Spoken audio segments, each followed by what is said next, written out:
Welcome back to Queen's Mindset. If this is your first time joining us, welcome, welcome, welcome. We are super excited to have you here with us tonight because yet again, we have another powerful lady in the room and she's about to share her story with us. And I can't wait to introduce her to you. So before we get into it, if you have not done it already, I want you to go right ahead. Hit that subscribe button just down below and make sure that you are subscribed to this channel so that you can be kept abreast. All right, so let's head right into it. Welcome, welcome. How are you, beautiful queen? I am well, Queen. Thank you for asking. I'm excited to be here, honored to be here. Thank you for having me. Definitely, you are most welcome. It's a pleasure to have you. And I know everyone is wondering, okay, what's her story? What's her story? But before we get into your story, I want you to tell us a little bit about who you are and what you do. So I am Alonda Ross Brooks. People affectionately call me the becoming coach. I help people to leap into their becoming and become the total package.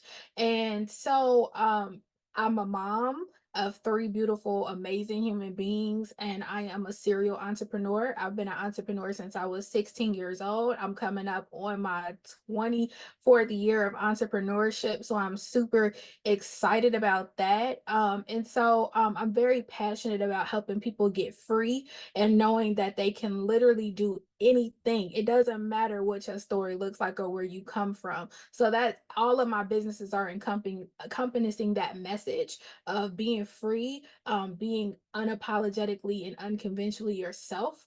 So that's pretty much my brand in a roundabout way. I am a 16-time best-selling author and a publisher. And again, like I said, a serial entrepreneur, my first entrepreneurial endeavor. I've been a cosmetologist for 24 years, something that I love. And I have evolved from there into small business coaching as well. I also have an amazing podcast, an award-winning podcast called I Am Becoming. And so my coaching business is called I Must Become, because we all must become. We're like all a part of this amazing cycle in the world, and we all have to show up and be ourselves authentically because somebody is waiting on us to know that it's possible so that they can do it as well. Beautiful. Wow. Wow. That's just amazing. Congratulations. 16 times. Oh, Thank wow. Wow. you. Wow. Congratulations. So, where do you find the time to do all of that stuff? Listen, so you can relate because I hear the accent. Listen, I'm part Caribbean, so we're like, listen, don't waste any time underneath the sun. I will rest when I die. I want to live fully in my purpose, but not glorifying exhaustion. But I just feel like God has blessed me tremendously to be able to do so many things, and honestly, it's really through his grace that I'm able to do it all. I thank God that my kids are amazing. So, we have family meetings and, like, hey, this is the goal. And we just kind of get it done. You know what I mean? I think in order to accomplish a lot, you have to come out of the box that people try to hold you in, because everybody's journey looks different. And I think that because I think like that, I'm able to do so much because I'm not worried about what anybody else thinks about my journey. I think that's the most freeing and most productive thought that you can have to be productive on that level.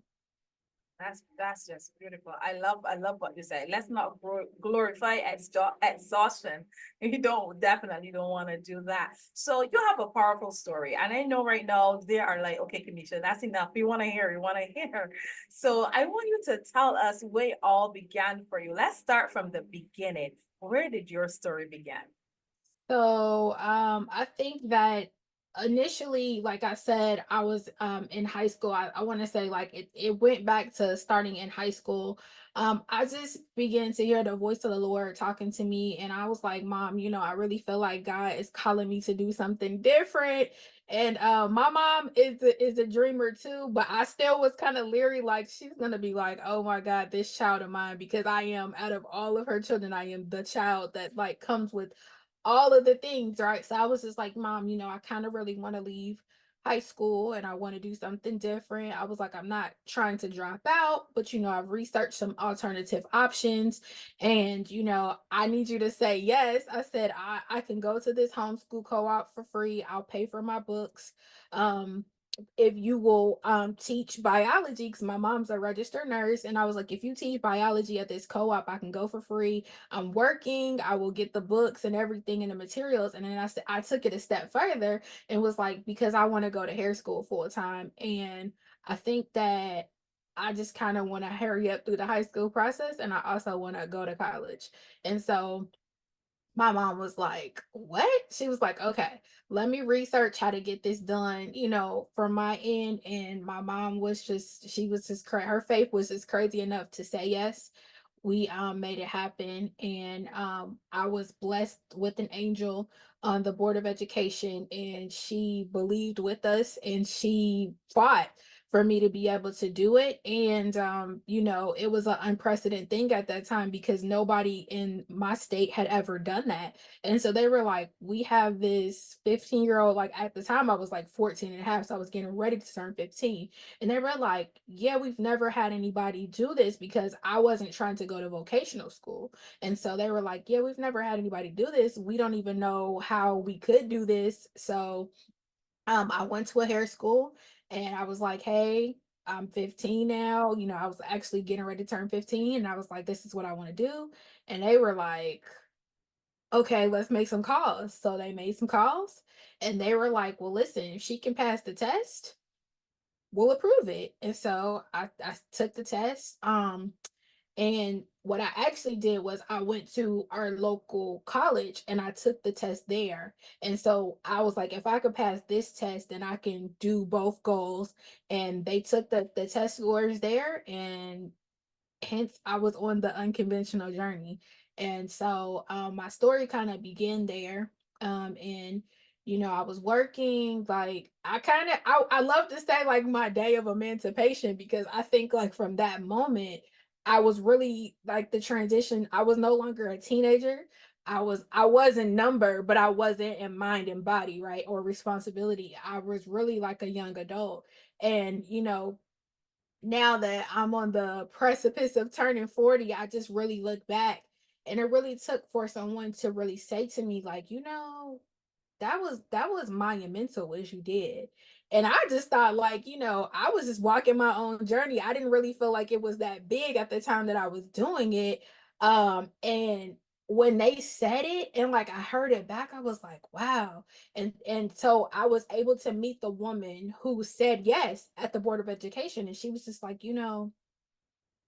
she was like, I don't think you understand, like, you even pushing the envelope like that busted down a lot of doors for other people. She was like, you're the reason now why other kids are able to pursue goals, so young without that kickback. She was like, they're able to be duly enrolled in college now. She was like, you were literally the case study for that. And I was like, what?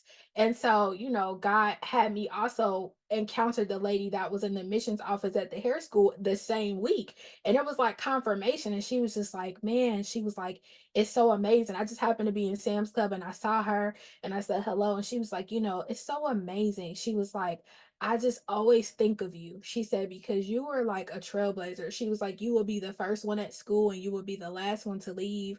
And she was like, and I just admired your tenacity. And she was just like, you literally opened up doors. And I was like, wow, God, like, that's an amazing start. And I was just like, that's a lot, you know what I mean, to carry. So it started there.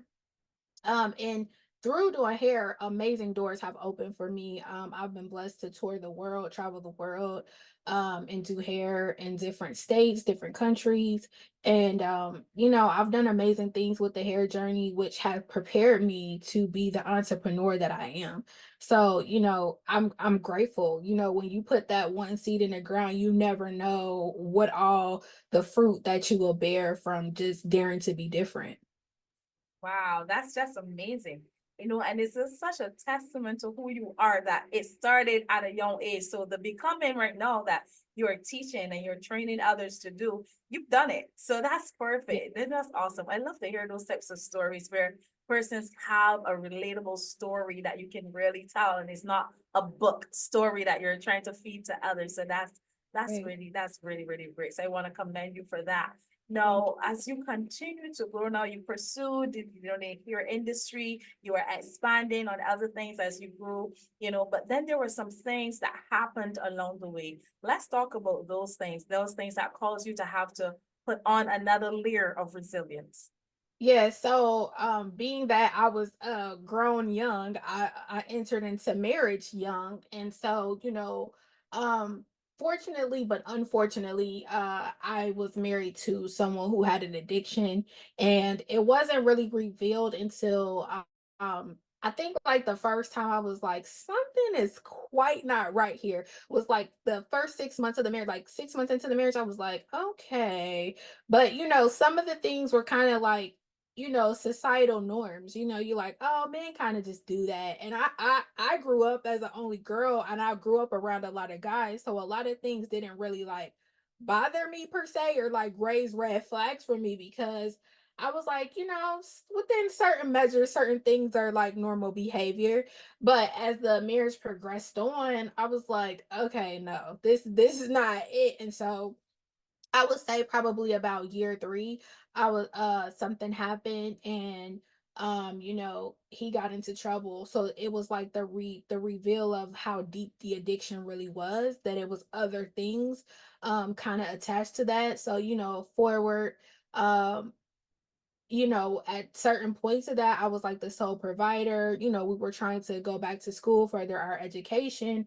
And in the midst of all of that, God was like, I want you to start a business now, like a brick and mortar. And it was something that I had kind of like, as much of a trailblazer as I am, when I was single, I had opportunities to do it. But I was just like, wow, like, the responsibility of making sure that everybody's household is successful is a lot, when you think about being a salon owner, and you like got to keep the lights on and all of those things. So when I got to that point, I was like, it was totally a faith walk. God was like, it's time. Now is the time. And I was like, really, God? Like, right now is the time, when like all of the mayhem that's going on in my life, and you're like, start now. And he was like, do you trust me? And I was like, absolutely, 100%.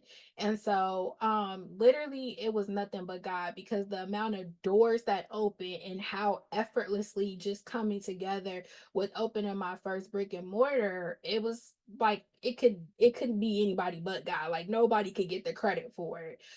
So fast forward, like at the time that I was starting the salon though, I knew like the marriage was over. Like, you know what I mean? Like it was over before it was over. Like, when you're like, okay, you gotta first come to terms with it yourself. You're like, yeah, it's time to grab the children and go at this point. But still having faith and making sure you do your due diligence before you walk away from the situation.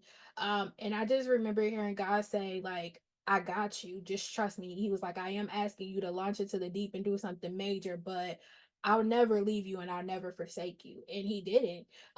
Literally at the church I was going to at the time, the members were like helping me paint the walls, and like, you go through a situation and like somebody can sense like y'all are like not coming together, and it should be like the happiest time of your life. But at the time, my ex-husband was like kind of like sensing like, oh, she's gaining this other sense of independence. Like I see, he knows like we're not really in a good space, but he's like, I see God constantly elevating you up. And I'm just like right here, even though I'm not making you feel less than, but it's like you're not raising up with me. So it was like you could see the separation, the spiritual separation happening, and how God was just putting me in a place where he was elevating me. Like my son was in a car seat. He was like 5 months old. My daughter was like 18 months old. And I was like, this cannot, to the naked eye, I'm like, this is the worst time to start a business. But God did it. Like, I mean, from literally getting the building, like I literally had contractors coming in working on the building. I didn't have a contract. I hadn't put a deposit down. I had keys.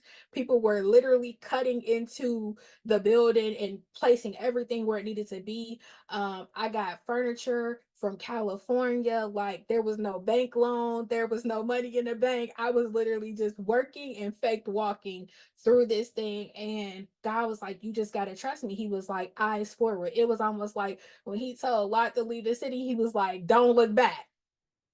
He was like, "Don't worry about what it looks like outside." He was like, "Don't worry about what people are going to tell you." People were like, "Are you sure?" And my mom is a faithful woman too. And I can remember the first time she came to the salon, she was like looking around like, "What did you do?" Like, and I was just like, "Listen, God told me this building, He told me this time, and He told me specifically, He said 30 days. And in 30 days, my salon was together and it was up. Like the like Sunday Salon and Spa was born. And so it was a crazy, like, it looked crazy, but and people were like, "Are you sure?" But literally every need was met. Every need was supplied. There was nothing that went unpaid. Nobody gave anything for free but their time. Like God literally showed up and showed out. And so fast forward, now, the ex-husband is like, okay, I'm gonna go to rehab. Like there, all of the things was happening. And so, I decided, I was like, God, I was like, literally, God, I believe everything that you've done, and I know that you won't leave me. I said, but Lord, can you just literally give me the courage to walk away? Can you preserve my mind? I was like, you can take everything, every material thing that you given me or blessed me with. I said, but just leave me my mind and allow your voice to always be louder than all the others. I said, and I can rebuild anything. And literally, God was like, "You sure?" And he was like, "All right, let's go." And I was like, "Burn it down and let's rebuild it." And so, I literally had to walk through a season where I just had to completely start over. I had to really rebuild. I never lost my business, thank God. I was blessed to more angels came. He sent the community of people, because it was like scary. Like my mom had lived out of town, both of my parents lived out of town. I had siblings here, but like, I was always their support because I was the one with the flexible schedule. It was just really like a time where I was like, Lord, I don't know how I'm gonna get up from here, but I was going down swinging. Like I was like, I'm getting up from here. And so again, the mantra was born. My publishing company and my show is called I Am Becoming. And it is just something that I constantly said to myself, I am becoming, I must become. And I am becoming means that, like, literally be patient with yourself. Tell the world to be patient with you. You are not perfect, but you are perfecting. And I was just like, I'm gonna become. So in 2019, um, I told God, I was like, all right, God, this is it. Like, I'm getting up. I don't like how my life looks. And I've been in the wilderness long enough. And not for nothing, it wasn't like things weren't still happening. Blessings were still happening. God was still keeping me, but it just wasn't, I needed more. I was like, I know that I am not at my fullest potential because I'm trying to pull back these layers. This healing is I've been in this wilderness of healing for long enough. And I said, I want to be whole. I want to see myself whole. I want to run and walk and not be weary. I don't want to have to question. I don't want to have to punish myself anymore for making poor choices. Like, take off this last layer. Like, it was peeling, but it wasn't happening fast enough. And I was like, all right, enough is enough. I've been down long enough. Like, we're getting up from here. And God was like, all right, now it's time to rebuild. He's like, I've healed you and now it's time to rebuild. And so the rebuilding began. And so literally nobody knew in 2019 that the that the world was going to shut down in a few short months. But I tell God, like, that was the best time for me because I literally was in a season of grind. Like literally I was already rebuilding, but I just like sometimes when you're walking a journey, right, and he's like, don't look back, you don't even know how far you've come. So you're hard on yourself. You're like, listen, I need to do this, I need to do that. Like, why am I not here? Why am I not there? You get what I'm saying? So in 2016, I was like, okay, this has been a long journey because for a minute too, I felt stuck in my mirrors. Like I was trying to get out, but this different things were happening to where it was making it impossible to get out. But I was out physically, but it was like I was still legally bound. So it was like I can't go. I'm like I'm in neutral, right? I'm like I'm rocking back and forth, and I want to be completely free. And so God was like, you got to change the way you see yourself. You got to change the way you talk to yourself. And so, again, you got to go through the process. And so I started with the mind. I was like, I'm getting my mind together, I'm gonna get my heart together, and stuff like that. And so literally I have worked the system, you know what I'm saying? The same system that I tell my clients to go through. You just got to rebuild your mind. You got to make a decision. You're like, listen, I'm not gonna fail. And God, I trust you. I might trip a few times, but we not falling and we're not going out. You know what I'm saying? And we're gonna get up from here. And so that's literally like what it was. And I was like, I don't care how anybody feels. My kids were like 16 months apart. And they were like, you got these two babies back to back. Like, what are you about to do? And I was like, I can't put them back. What do you mean what I'm going to do? Like, I'm like, we're moving forward. It's forward. So, my kids are amazing. And like, I just can't even tell you, like, it looked so crazy. Like, I have to keep using the word because it was just like, it was crazy. But I knew, like, I wasn't giving up. And I knew that I wasn't going to let my kids sense my fear because I needed them to trust. They kept me going. I believe that God knew what he was doing by giving me children because they literally, on the days you feel like you don't want to fight, you like, oh, you guys are depending on me to fight. So we got to fight. So, it was onward. And so then in 2019, I went to a conference with my mentor, and like she was amazing. She was constantly encouraging me, and she was just like, listen, you are dope. And when you think like you're not, like you really need a hype man to really tell you the truth about yourself, but it's not like they're gassing you, like listen, you can do this. You are amazing. Cause sometimes when you go through seasons like that, you're like, what I'm seeing is not relating to what I want to see. You get what I'm saying? I don't see myself. And God, I'm really trying to make sense of all of this. Like, who do you say that I am? And what do you see? I literally had to pray, like, God, can you please show me why you love me? Can you please show me why you called me? I want to understand. I need to think like you think because me in my own understanding, I don't know. I don't know. It's hard to leap these lily pads over here with my own understanding. So, God, give me your understanding.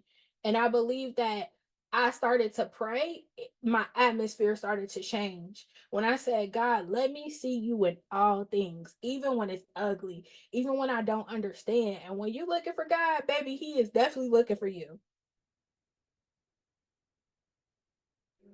That's right. That's absolutely right. So wow, that's okay. So that's quite a lot there to unpack. So let's go back just a few.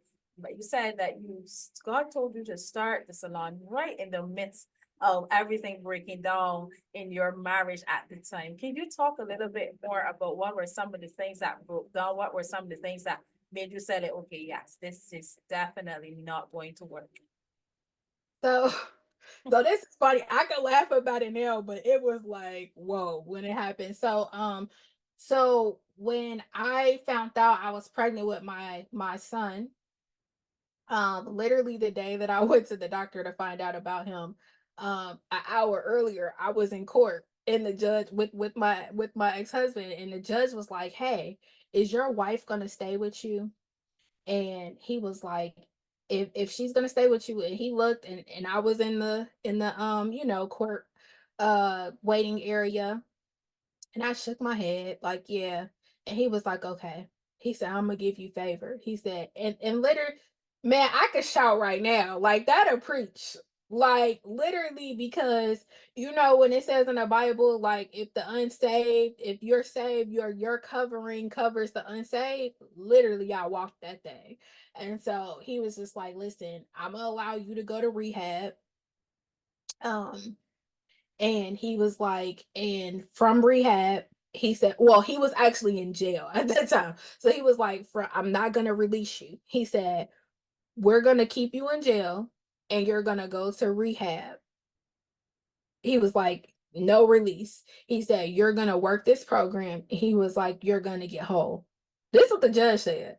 And so I'm like, okay, so he's going to be gone. And before this day even happened, God had already showed me that I was going to have another child. I wasn't trying, but it was just like, for those that are thinking at this moment, like, well, why would you have another kid by the man if you knew? Listen, I've heard that question way more. And so my answer to that is, listen, I wasn't wronged. I was doing the married thing, what I was supposed to be doing, and you know, it looks crazy, and it sometimes the walk is crazy, but God has the final say. And so, an hour later, I'm going to the doctor, and I was going to a new doctor, and I was like, I was talking to the MA because she looked a little sad. I was like, "Are you having a good day?" She was like, "Yeah, you know, it's been a crazy day." She's like, "People been going off on me all day because I've been having to tell people they've been pregnant all day." And she was like, "And they have not been happy." I was like, "Well, it's a blessing, it's a life." So at the same time, she's coming to me, the nurse practitioner is coming, and she gets to me before the MA does to give me the news. And she's like, "Congratulations, in 7 more months, we're gonna do it again." And I was like, "Wait, what?" I was like, "No." I was like, "I got a 11-month-old baby at home." Like, no, that's not. But then I was just like, God was like, "Peace." And so we go back, and it got very real for me in that moment, because I was like, before I can get excited, I was like, "You got to test me for everything. I got to make sure that I'm good, my baby's good." You know what I'm saying? And she was like, "Don't worry." And that even was God's protection in that moment, just to even have peace to be vulnerable. Like, I'm up against some things. And so I was just like, "Wow, God." Like, so at that time, like, you know, my spouse was gone, like he was in jail and then to rehab. And so I pretty much walked that whole pregnancy by myself. And I think, like, what made me know like it was over was the peace that came. When you, anybody that's watching this, that has been in a relationship with someone who has an addiction, um it is very unwavering, because you, from a spiritual sense, from a natural sense, like that survival mode that you have to live in at all times is exhausting. And so I probably had my first good night's rest knowing that he was safer in than out. And so and I just began to pray over myself. I said, "God, heal me." I said, every hurtful thing that I have to think about in order to heal, as soon as I think it, erase it from me. When you heal that thing, don't let me keep account of it, like, so that it can keep reinfesting and re-hurting me. And as that, and already in that journey, I want to point out, I was already a part of a support group. I was already going to counseling, just working on myself, to get free. You know what I'm saying? Because it's a heavy burden being the spouse or significant other, a family member of someone that you're literally watching them to basically kill yourself. Like, when you are having an addiction, like, you're literally watching someone every day literally abuse themselves at the highest level, and it's exhausting.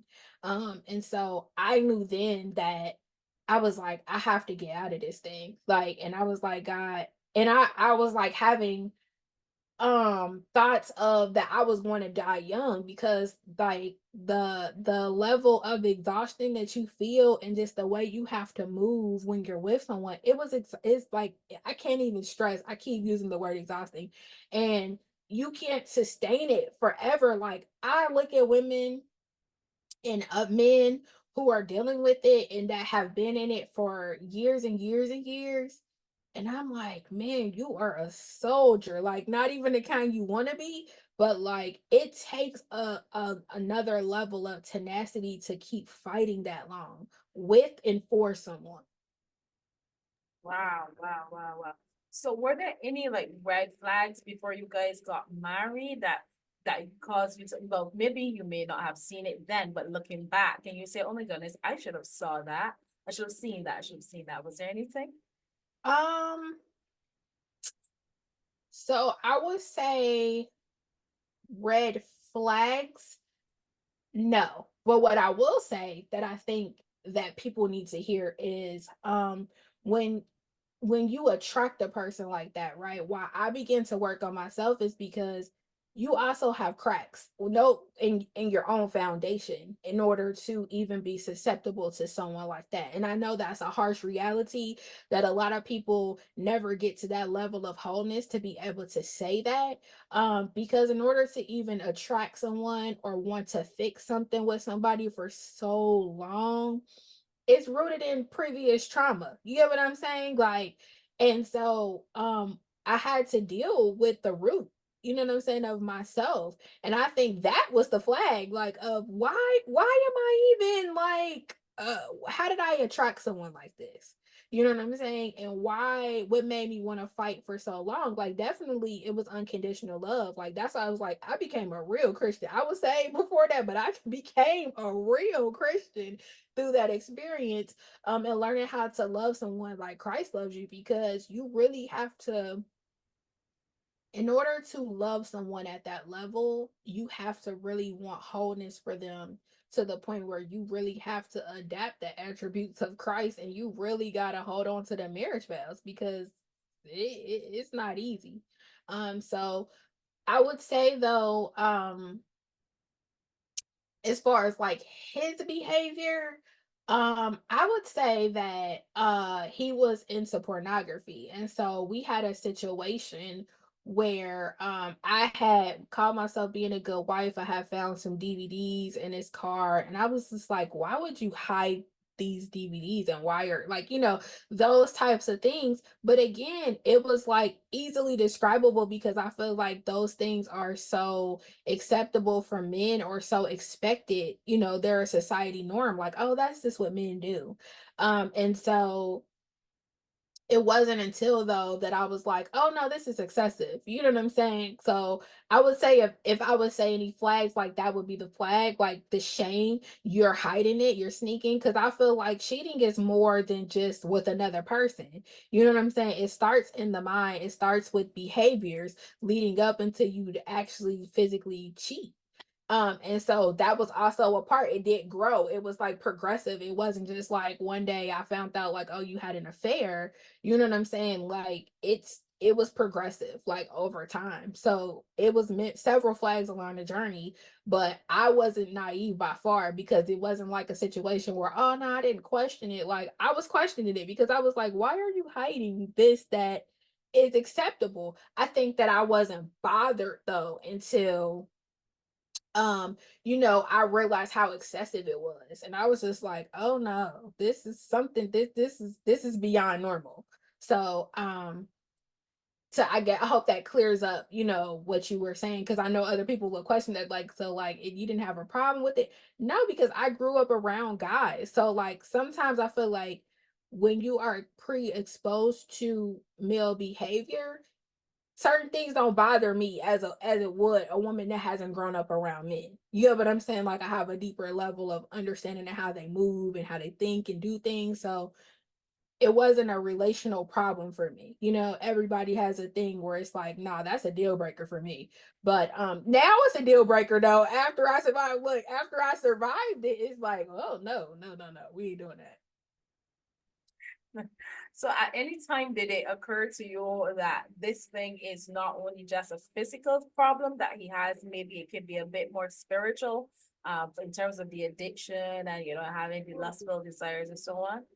So I think that's a good question. I think that was why I stayed as long as I did, because I always saw it as a spiritual attack. I always saw it as a spiritual thing first, before I saw it in natural. I didn't even really start to really be like, yeah, this is a natural thing, more so until the end. And I was just like, because we went through counseling, we went through several types of counseling, support groups, we did all the things before it was like, all right, I'm out. Because I feel like at some point, I am still a believer that you can have that type of addiction, and get free and get delivered. I do believe in deliverance, but I also believe that in order to stay delivered, you have to put some practical things in place in the natural to sustain that. And so when it became when it switched from being spiritually acceptable, and not saying that acceptable of, I want to take acceptable off.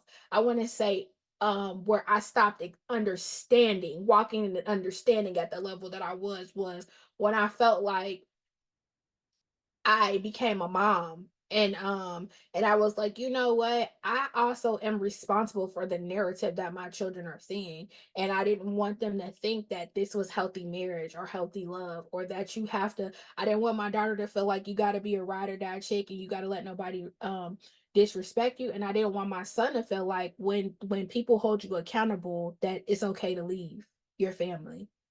And so I had to control the narrative. Like, I mean, when I feel like people don't look at the vows when they say in sickness and in health, um they don't think about it in the terms of, like, you have to be the healthy one when the other person is sick, no matter what that looks like. And at the extreme level, that means that you have to protect your legacy even when the other person is too sick to protect it. And so I kicked up the protection, and I was just like, no, I gotta get in control of this narrative. There were several other things that happened that I was like, oh no.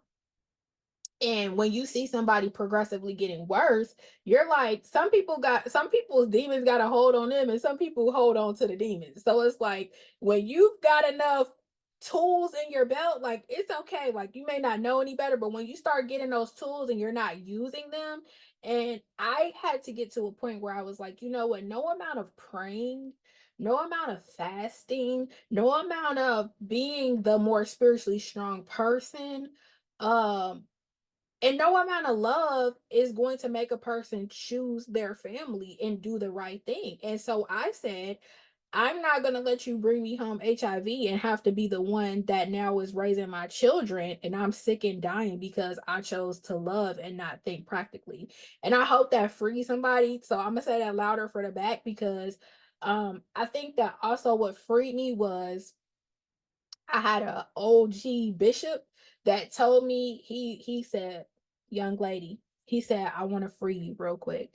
He said, I am not coming back here to utilize you because eulogize you because you thought that what was expected of you was to uphold your marriage vows when someone has betrayed your vows. He said, if you want to sleep with your husband and you want to do that, I'm not going to judge you. He said, but as a man that's old enough to be your grandfather, he said, I want to free you and tell you that taking abuse and standing by somebody and offering your body to someone that has broken your marriage vows is not what's required of you. And that freed me. Wow. Wow, wow, wow, wow, wow.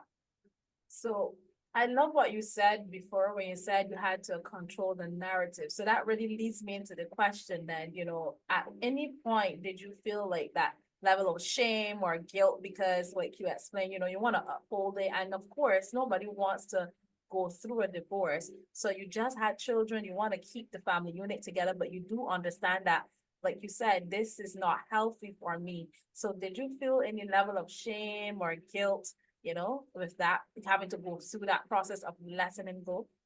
I never felt shame from being unmarried.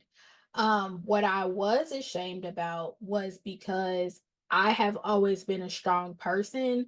And I also, what was the shameful part of walking through this type of addiction with him was how, when you realize how much is villainizing your whole entire family, when you, that was the shameful part, I think, was the abuse that it causes everyone else around you. And the shameful part was, like, I'm a very transparent person, and when you're with someone who has an addiction, obviously your shame of your addiction, you want to be secretive. And so it's like it's shameful sometimes to have to walk and be a person that you're not. You know what I'm saying? But as far as being shameful, a lot of people try to shame me about, like, oh, y'all can't work it out. Like, you're not scared to be a single mom and all of that stuff. And I was like, no, I'm scared, more afraid to be a dummy. Like, I'm more afraid to miss life. I'm more afraid to have to come to you and tell you, like, I've contracted HIV because I've done nothing wrong but be a wife to my husband. Like, no, that was more shameful. Actually staying in a marriage where someone was not honoring their vows and playing Russian roulette with my life every day. That was the shame for me. not the getting out. Because honestly, I was the one until the very end that was always trying to save the marriage. I was always the one like, oh, we could work it out. Because I told God that I would do everything that I could do in my will and in my way and in his will and his way, before I would walk away. And so, just standing by him, like, as far as, because the other thing too I want to point out, my ex-husband, I knew him since we were in high school. So I watched him grow from a young man to a man. And so there was a pre-level of compassion that I already had for him. Like, it wasn't somebody that I just met as an adult that was like he just jumped into being my boyfriend and then we got married. No, this was a person that was my friend. We built a friendship before that. So was a lot more invested in his well-being beyond him just being my husband or my children's father. So no, I didn't have any shame. I'm not shamed now. Like, I think that people still want me probably to be ashamed. Like, they're like, "Oh no, don't tell this story." Like, and so I wrote a book and I really laid all the details out. Like, I mean, like, and it wasn't to shame him. And I want to say that too. Like, I always tell people, this is my truth. I don't he and my ex-husband is a brilliant person. He's a very amazing person. He just couldn't get out of his own way. And I would say that I don't feel like he did anything viciously to me. I just was the casualty of the war that he had going on within himself. And when you are a spiritual person, you understand spiritual warfare on a whole nother level of, he's still in a war, you know what I'm saying, with himself, like, and his not walking in his calling. So it's like, unfortunately, people get hit, in the process of, a fight breaks out. You never think that this gonna roll and they gonna be on your back or step on your toe, but it's like if you don't get out the way fast enough, you're gonna be a casualty of what is happening right before you. Wow, wow, wow, wow. So, I mean, I know we're coming close to the end, but I have to ask, looking back on everything that you've been through based on what you shared so far here tonight, is there anything that you would have done differently? um I wish I would have left sooner. And the reason why I say that is because you you can't get time back. And I realize now on the other side of being whole within myself that the amount of time that I gave it doesn't equate the amount of love that you have for a person, and how much your desire is for them to see them whole. I feel like all the things that I thought that I needed to stay to do, I still could have did it on the outside of, of the relationship. Like, I still have, and I still do, and I still encourage my children to pray for him. We haven't seen him in almost 8 years, but we still pray for him, and to be whole. Like, I still want to see him whole because regardless of which, like, my legacy is forever attached to him. So I want it for my children, to be able to have a whole healthy relationship with their father someday. Beautiful, beautiful. So so right now I can just imagine there's some women right now, or that one woman that is watching and they're hearing your story and they're like, oh my goodness, like this is me. This is exactly where I'm at right now, or this is where I have been, and your story is really relatable for them. I want you to speak to that woman right now who may be going through something similar or who have been there, and give her just a word of encouragement. What would be your word of encouragement to them? I want to encourage you to know that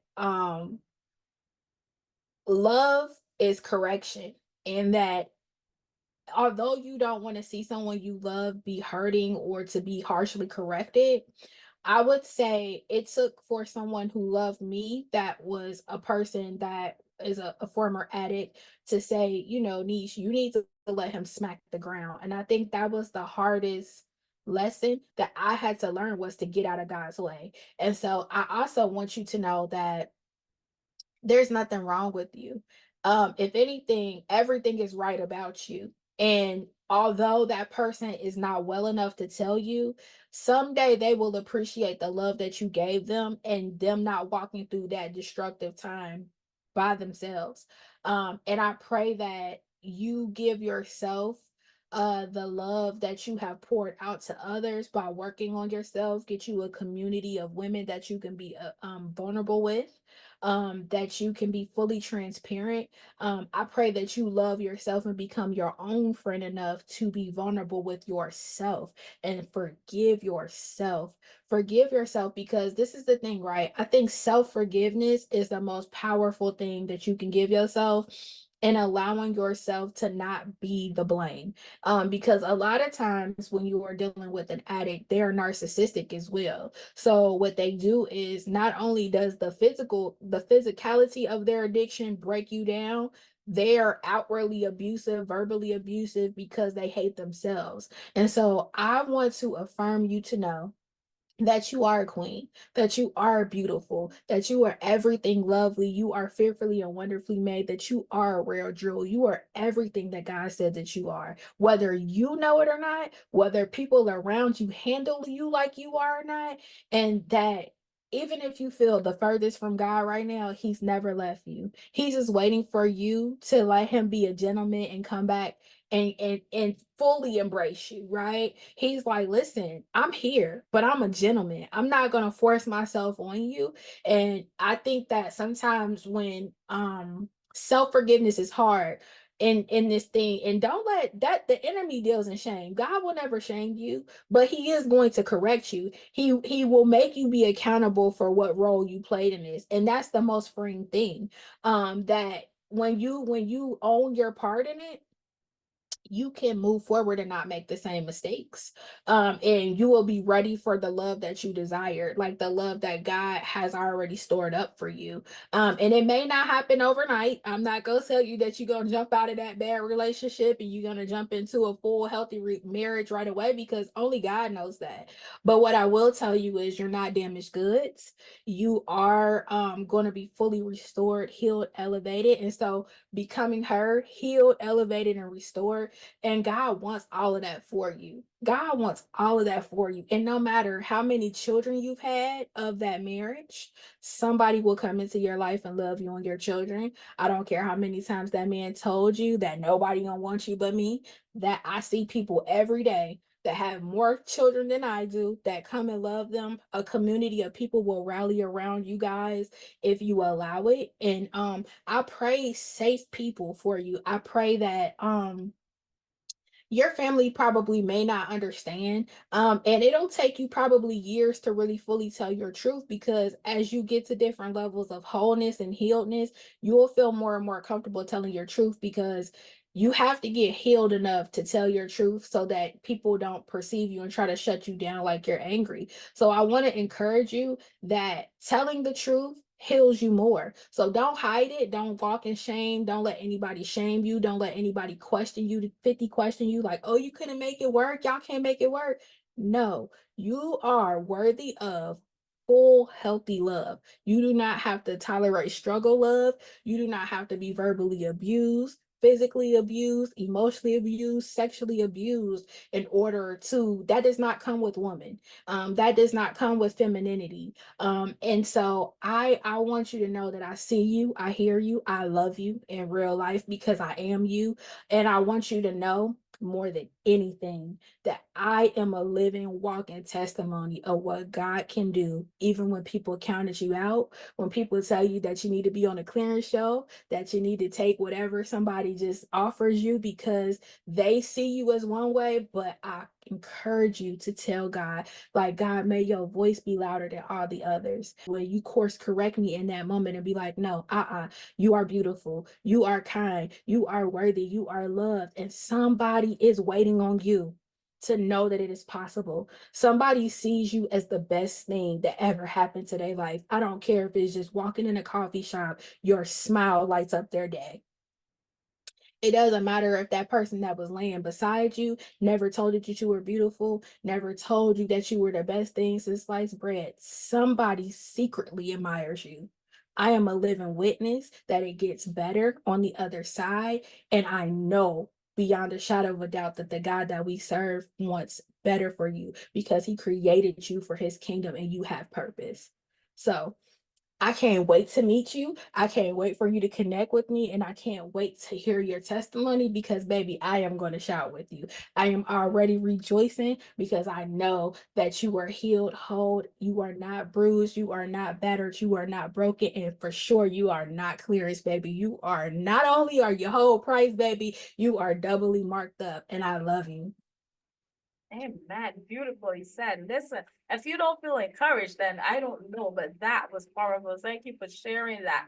So I know we're coming close to the end. Ladies, if you have not shared this link yet, then what are you waiting for? Go right ahead and share, and make sure you're commenting below because we want to hear your views. We want to hear what you think about her powerful story that she's sharing here tonight. So just before we close, you said at the beginning, you're a 16-time author, you're a coach, you're also an entrepreneur. So tell us, what is next for you? What's upcoming? What are some of these things you're working on? Let us know. So I am hoping to take some more of my authors this year through I'm Becoming Publishing, international bestseller. I am getting ready to release another book project here shortly. And I'm gonna be turning 40 by the time this comes out. So I'm super excited about that because listen, y'all, it gets greater later. I know we heard it, but I'm getting better. And so I'm super excited about that. And I don't know, maybe, I haven't remarried yet, but I'm open to it. So who knows? Who knows? I love that. I just love that. So tell us where we can find your books and also where we can find you as well on social media. So you can find me on social media under I Must Become the number one, not the word one, the number one on Facebook and Instagram.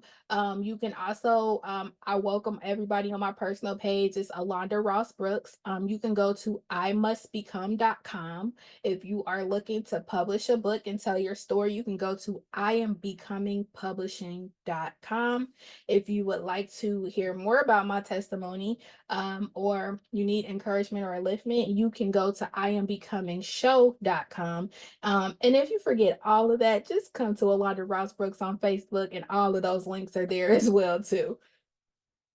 Beautiful, beautiful, beautiful. So thank you so much for sharing. Thank you for being so transparent here tonight. Listen, I really enjoy your story. It's definitely uplifting. I know that the women that are watching here tonight, that they have been encouraged. So Alonda, thank you so much, so much for sharing. Thank you for having me, Queen. I appreciate it being here.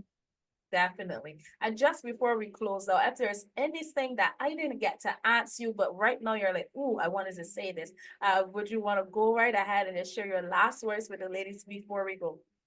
I think it's important if you are a woman with children. I want to say too, people are try to force you to stay in abuse because they're like, "Oh, what about your children?" I want to tell you too that not only do you see me, but my children are blessed. They are thriving. Your children will be blessed and they will be thriving. And just find what works for you. Find your tribe, find what works for you, and don't let anybody hold you to these impossible standards. The only person that should be setting the standard for you is God. Man, amen. Well, you heard it right here from Alonda Brooks. She just shared her powerful story with us tonight. I hope you are commenting. I hope that you are sharing this link because it just keeps getting better. Thank you so much once again, Alonda. And thank you guys for tuning in tonight. It's definitely been a pleasure having you on this season 6. I can't believe I'm actually saying it, but we are at season 6, getting ready just now to go into season 7. So thank you for joining us tonight. I will see you back here on our next episode as we continued Battered Bruised, Not Broken. See you soon. Bye.